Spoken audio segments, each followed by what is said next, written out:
गंज बसौदा में अयोध्या में श्री राम जन्मभूमि क्षेत्र से जुड़े कथित दान चोरी प्रकरण पर काशी पीठाधीश्वर एवं रामानंदाचार्य संप्रदाय के जगतगुरु डॉक्टर राम कमलाचार्य वेदांती महाराज ने कहा कि वे चंपत राय को 17-18 वर्ष की उम्र से जानते हैं। उनके जीवन में उन्होंने कभी बेईमानी नहीं देखी, इसलिए यह मानना कठिन है कि वे स्वयं चोरी कर सकते हैं। उन्होंने कहा कि जिम्मेदार पद पर रहते हुए किसी पर आंख मूंदकर भरोसा करना भी एक चूक है। यदि उसी विश्वास का फायदा उठाकर गड़बड़ी हुई है तो दोषियों के खिलाफ सख्त कार्रवाई होनी चाहिए। वेदांत आश्रम में आयोजित पत्रकार वार्ता में उन्होंने कहा कि मामला केवल धनराशि का नहीं है, यह करोड़ों श्रद्धालुओं की आस्था का है। मंदिर में दिया गया दान केवल पैसा नहीं होता, वह भक्त का विश्वास होता है। इसलिए धार्मिक संस्थाओं की जिम्मेदारी है कि दान की सुरक्षा और उपयोग पूरी तरह पारदर्शिता के साथ हो। उन्होंने कहा कि यदि व्यवस्था में कहीं कमी सामने आई है कमी, तो उसकी निष्पक्ष जांच होनी चाहिए। साथ ही देश के सभी बड़े मंदिरों में दान के संग्रहण, भंडारण और ऑडिट की पारदर्शी व्यवस्था सुनिश्चित की जानी चाहिए। इससे श्रद्धालुओं का विश्वास अक्षुण्ण रहेगा। विदेशों में इस विवाद के प्रभाव के सवाल पर उन्होंने कहा कि किसी व्यवस्थागत गलती से भगवान श्री राम के प्रति लोगों की आस्था कम नहीं होगी। सच्चे गुरु की पहचान बताते हुए उन्होंने कहा कि जिसके सानिध्य में ईश्वर का स्मरण बढ़े, बुरे विचार कम हो, जीवन में सकारात्मक परिवर्तन आए, वही वास्तविक सद्गुरु है।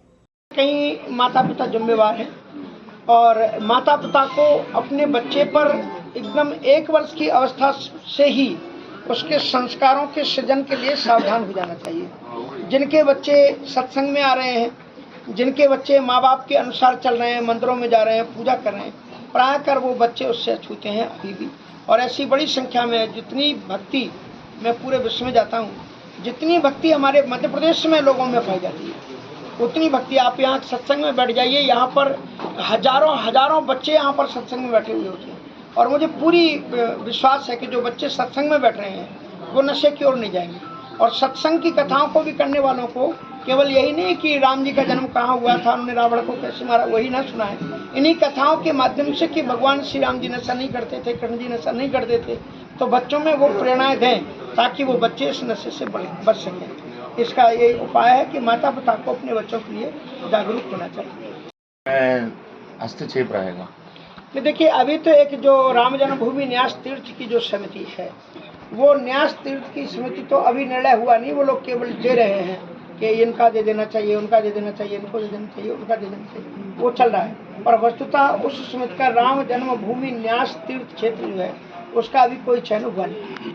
महाराज जी, बिल्कुल रहना चाहिए, क्योंकि संतों की जो रामोपासना है और रामोपासना के अंतर्गत इनका मंदिरों का पूरे संत लोग अपने जी जान से इस आंदोलन में जुटे हैं, तो संतों का तो हस्तक्षेप रहना ही चाहिए। संतों का हस्तक्षेप नहीं होगा तो फिर इसी तरह से अर्थ का अनर्थ होगा। तो संतों का तो हस्तक्षेप होना चाहिए। महाराज जी, ये जो जांच हो रही है ये 2020 से अभी तक, तो वो जांच आप संत समाज उसको कैसे देखता है? क्या वो जांच में क्लियर हो पाएगा? क्योंकि वो भी उस टाइम पे पूरा देश, सारे देश ने देखिए, जो भी संदेह के अंदर में आता है तो जांच तो सबकी होनी चाहिए जी, क्योंकि पारदर्शिता तो सब चीज में होनी चाहिए। और इसलिए चाहे वो पीछे का हो, चाहे कितने भी पीछे का हो, जो भी उससे जुड़े हुए लोग रहे हो, उसकी जांच तो सभी चीज़ों की होनी चाहिए। और जो यथार्थ है वो श्रद्धालुओं के सामने आनी चाहिए, जिन्होंने उसके लिए योगदान किया हो चाहे ना किया हो। अगर हमारे राम हैं तो हम उस मंदिर के अधिकार रखते हैं कि हम उसके संदर्भ में प्रश्न पूछ सकते हैं। अगर हम राम में आस्था रखते हैं और हम अयोध्या जाते हैं, तो जो भी हो, चाहे वो सनातन धर्म का भी ना हो, किसी अन्य धर्म का भी हो, उसको भी इस देश के अंदर में राम का जो मंदिर बना हुआ है, राम मंदिर के अंदर में जो अर्थ आया, उसका प्रयोग कैसा हुआ, दुरुपयोग कैसे हुए, चोरी कैसे हुई, उसका क्या लेखा जोखा था, कहाँ पर है, कहाँ नहीं है, कितना जब्त किया गया, कितना नहीं किया, कितना चला गया, सारी चीज़ों को जब्त करना चाहिए, उसको वापस करना चाहिए। और प्रश्न करने का सभी को अधिकार है और बिल्कुल होना चाहिए उसकी पूछताछ। इसी को लेकर आपत्ति। गंज बसौदा से ओम प्रकाश चौरसिया की रिपोर्ट।